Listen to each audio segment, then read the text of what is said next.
Iran ने बीती रात कुवैत के अंदर बहरीन में अमेरिकी ठिकानों पर जबरदस्त हमले किए और ये कुल मिलाकर के आप यूं कहिए कि 90 दिनों के बाद में भी ईरान की ताकत को दिखाता है। जिस तरीके से हमले हुए हैं, अमेरिका की 5th फ्लीट के ऊपर हमले हुए हैं और दूसरी तरफ हिजबुल्लाह उसने इजरायली सेना के ऊपर 13 हमले बोले हैं। 3 महीने के बाद ना आप ईरान को झुका पाए, ना हिजबुल्लाह को झुका पाए और ना ही उधर यमन के अंदर हूती विद्रोहियों को आप दबा पाए। तो कुल मिलाकर के अमेरिका चारों खाने चित होता हुआ दिखाई दे रहा है। ये तस्वीरें आप देखिए, बीती रात की तस्वीरें हैं। ये बीती रात की तस्वीरें जहां पर हमला किया गया है और ये हमला IRGC की तरफ से दावा किया जा रहा है कि उसने कुवैत और बहरीन में अमेरिकी नौसेना के 5वें बेड़े के हेडक्वार्टर, मिलिट्री एयरबेस और हेलीकॉप्टर्स पर मिसाइल और ड्रोन से हमला किया है। कुवैत में, बहरीन में अमेरिका के 5th फ्लीट पर मिसाइल से हमला किया है, ड्रोन से हमला किया है। और ये ऐसा लग रहा है ये बीती रात जो 28 फरवरी के बाद में जो हुआ था, यानी 40 दिनों तक जो कुछ चलता रहा था, वैसा ही नजारा बीती रात देखने को मिला।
ईरान जो कह रहा है, जो दावा कर रहा है, उसके बदले में वो तस्वीरें भी साझा कर रहा है।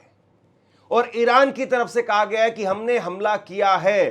कुवैत और बहरीन लगातार जिस तरीके से कुवैत, बहरीन, UAE ये अभी भी अमेरिका को अंदर खाने मदद कर रहे हैं और ईरान ने साफ कहा है कि जब तक आप दुश्मन को मदद करेंगे, आपके लिए हमारे पास में कोई रियायत नहीं है। लिहाजा जिस तरीके से यह हमला हुआ है, इसके बाद में अमेरिकी खेमा और अमेरिका के अपने लोग वो घबराए हुए हैं। और जिस तरीके से यह हमला हुआ है, इसके बाद में अमेरिका के अंदर क्रूड ऑयल की कीमतों में उछाल देखने को भी मिला है। डोनाल्ड ट्रंप को लेकर के खबर सामने आई थी कि ईरान ने बातचीत बंद कर दी और ट्रंप उसको लेकर के कह रहे हैं कि नहीं साहब, बातचीत बंद नहीं हुई है, हमारे बीच में तो बातचीत चल रही है, सब फेक न्यूज़ है। जो दुनिया भर की फेक न्यूज़ खुद फैलाते हैं, वो खुद जो है वो कह रहे हैं कि नहीं साहब ये फेक न्यूज़ है। अब सवाल इस बात का है कि ईरान क्या वाकई अमेरिका के साथ में सीरियस होकर के तभी बात करेगा जब अमेरिका उसके साथ में सीरियस होकर के बात करेगा। क्योंकि एक तरफ आप सीज फायर की बात करते हैं, दुनिया भर की बातें करते हैं, और दूसरी तरफ आप होर्मुज के अंदर ईरानी जहाज़ों को निशाना बनाते हैं। और इसीलिए कुवैत और बहरीन में एक छोटा सा ट्रेलर दिखा दिया। और ये जो तस्वीरें आपने अभी देखी हैं, ये तस्वीरें ये कुवैत के अंदर वहाँ के स्थानीय लोगों ने, जरा फिर से देखिए एक बारी तस्वीरें, कुवैत के अंदर स्थानीय लोगों ने ये तस्वीरें कैप्चर की हैं। और उसके बाद में दुनिया भर में ये तस्वीरें वायरल हो रही हैं कि किस तरीके से इतना बड़ा हमला हो गया, और वो भी 90 दिनों के बाद में। अब इसके बाद में सेंट्रल कमांड का जो है वो सेंटकॉम का इस पर रिप्लाई आया है और उनकी तरफ से क्या कहा गया है, सुनिए जरा।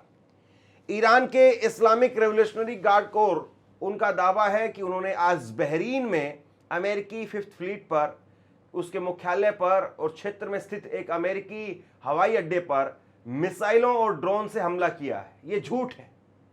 सच्चाई ये है कि अमेरिका की सेना पर ईरान के सभी हमले विफल रहे। अमेरिकी सेना सतर्क है और ईरान की किसी भी अनुचित आक्रामकता का बचाव करने के लिए तैयार है। यानी अपने दावे में अमेरिका झूठा तो बता रहा है ईरान को, लेकिन यह नहीं कह पा रहा है कि हमला नहीं हुआ है। यह कह रहा है कि हां हमला हुआ है, लेकिन हमने उनके हमलों को विफल कर दिया है।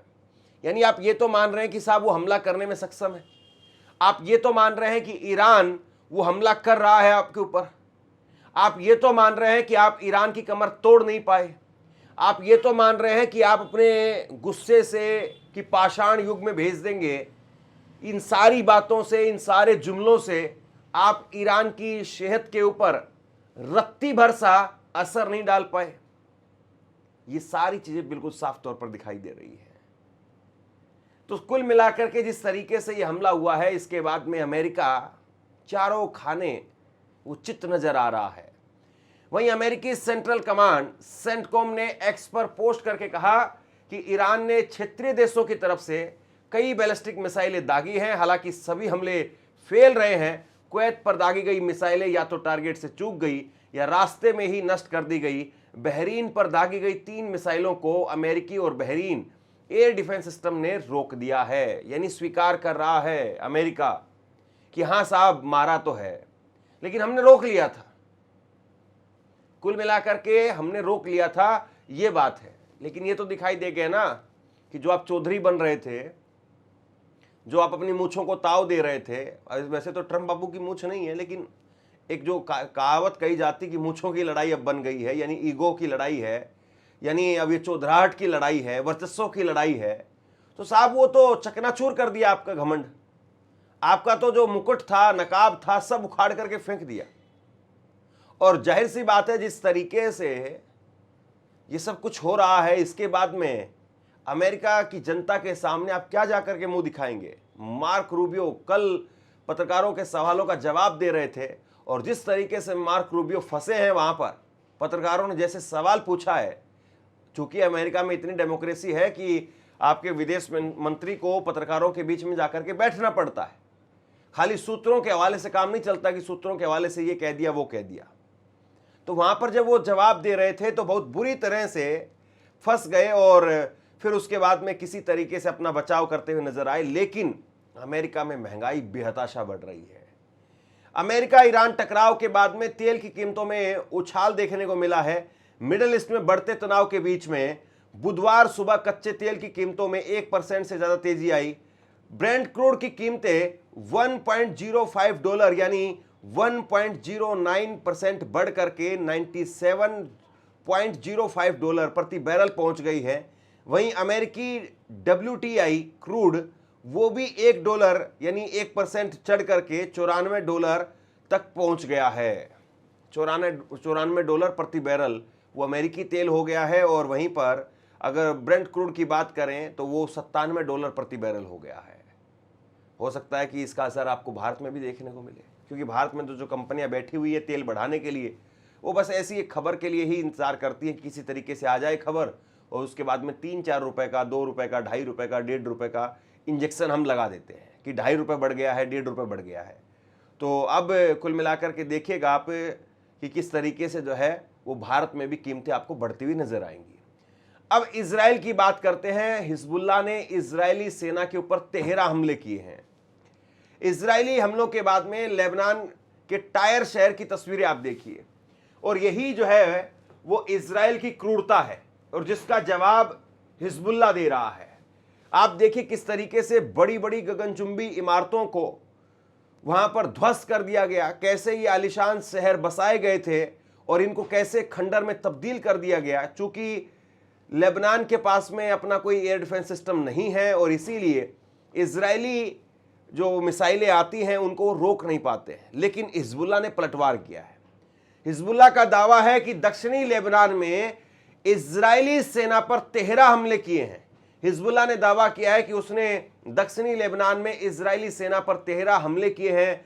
संगठन के मुताबिक इन हमलों में सैनिक जमावड़ों, सैन्य वाहनों और कमांड पोस्ट को निशाना बनाया गया। हिजबुल्लाह ने बयानों में कहा है कि उसके लड़ाकों ने रॉकेट, आर्टिलरी और गाइडेड मिसाइल और अटैक ड्रोन का इस्तेमाल करके इजरायली सेना की आगे बढ़ने की कोशिशों को उसको रोका है। संगठन के अनुसार दक्षिणी लेबनान के कई इलाकों में दोनों पक्षों के बीच में भारी संघर्ष हुआ है, जहां इजरायली सेना ने घुसपैठ बढ़ाई है। हदाथा अल बुल इलाके में हिजबुल्लाह ने कई इजरायली मरकवा टैंकों को निशाना बनाने और एक सैन्य वाहन के पास में विस्फोटक डिवाइस उड़ाने का दावा किया है। संगठन का कहना है कि इसके बाद में इजरायली सैनिकों को अपनी कार्रवाई रोकनी पड़ी है और एयर स्ट्राइक के सहारे उसे पीछे हटना पड़ा है। मरकवा टैंकों पर हमले किए गए हैं। किसी तरीके से कवर फायर देकर के इजराइल ने अपने लोगों को, अपने सैनिकों को वहां से निकाला है। मतलब कुल मिलाकर के ऐसी स्थिति हो गई कि बुरी तरह से बमबारी हुई और हिजबुल्लाह ने अलग अलग जो है वो हथियारों का प्रयोग किया, जिसमें रॉकेट उन्होंने दागे, आर्टिलरी से हमला किया, गाइडेड मिसाइलों से हमला किया, ड्रोन से हमला किया। इनको जो है पागल बना दिया एक तरीके से मार मार करके, और उसके बाद में कवर फायर देते हुए अपने सैनिकों को किसी तरीके से इन्होंने वहां से निकाला है। ये हिजबुल्लाह की एक तरीके से ताकत है। और हिजबुल्लाह जिसको लेकर के अमेरिका, डोनाल्ड ट्रंप, कल भी मैंने आपको बताया था कि ट्रंप कह रहे हैं कि ये नेतन्याहू जो है पागल हो गया है। और ये सारी खबरें जो है वो एक तरीके से एक्सियोस के जरिए लीक करके और फिर छपवाई जाती हैं कि किसी तरीके से हिजबुल्लाह वो शांत हो जाए। वरना ये नेतन्याहू और ट्रंप के बीच में होटोक तो हो रही है, लेकिन वो होटोक कोई असरदार होगी इस पर डाउट है। क्योंकि कम से कम आप ये कह सकते हैं कि इजराइल का जिस तरीके से नेक्सस बन चुका है ट्रंप की कुर्सी पर, ट्रंप के ऊपर, ट्रंप की बहुत ज़्यादा हिम्मत बची नहीं है कि ट्रंप आंखें दिखा करके और थप्पड़ मार करके बात कर पाए। ट्रंप जो है वो ये तो कह सकते हैं कि साहब हमारा बहुत नुकसान हो गया, हमें भी अपना देश चलाना है, इतना तो कह सकते हैं। लेकिन खैर, एक्सियोस में जिस तरीके से खबरें छपती हैं, जाहिर सी बात है ट्रंप का जो मुख्यालय है यानी जो पेंटागन है, वहाँ से जो खबरें आती हैं वही सारी एक्सियोस के अंदर जो प्लांट कर दी जाती है। यानी अमेरिका जो इनडायरेक्टली जो बात कहना चाहता है वो एक्सियोस के हवाले से वो बातें कहलवा दी जाती हैं। अब देखिए, यूएन के अंदर जाकर के इजराइल रोने का काम कर रहा है। मतलब आप जो है वो इंटरनेशनल कोर्ट ऑफ जस्टिस में खुद आपके खिलाफ वारंट निकला हुआ है और आपकी गिरफ्तारी जो है होनी चाहिए। आपने जिस तरीके से गजा और फलस्तीन के अंदर किया है, और अब जो है वो आप दुनिया भर में दुहाई देते हुए घूम रहे हैं कि साहब हमें मार दिया। मतलब आपका इतिहास भरा पड़ा है खून से, और आप दूसरों को कह रहे हैं कि साहब हमें खरोंचे आई हैं। कमाल है। यूएन में इजरायली एम्बेसडर ड्रोन लेकर के आ गए और दिखा करके कहा कि हिजबुल्लाह के ड्रोन का वजन 2 किलो से कम है, उन्हें ऑनलाइन खरीदा जा सकता है और डिक्टेशन से भी बचा जा सकता है। जब तक आप इसे अपने सिर पर सुनते हैं यह बहुत देर हो चुकी होती है। यह सस्ता है, सटीक है और घातक है। भाई आप जो है उसकी प्रशंसा कर रहे हैं या बुराई कर रहे हैं? आप ये कह रहे हैं कि साहब ये तो 2 किलो से कम का जो है वो ड्रोन है, ये ड्रोन जो है वो आप देखिए, और इस ड्रोन से हमारे ऊपर हमले किए जा रहे हैं। बिल्कुल सटीक तौर पर ही हमला करता है, आपके सिर के ऊपर आ जाता है, आपको पता नहीं चलता है। तो हिजबुल्लाह अगर इतनी बेहतरीन टेक्नोलॉजी के साथ में लड़ रहा है, तो आपकी मोसाद वो प्याज छीलने के लिए रखी हुई है आपने। अरे आप तो दुनिया भर में दुहाई देते हुए घूमते हैं कि मोसाद ये, मोसाद वो, मोसाद ऐसी, मोसाद वैसी। तो मोसाद क्या सिर्फ मवाद निकालने के लिए रखी हुई है आपने? हैं, बताइए जरा।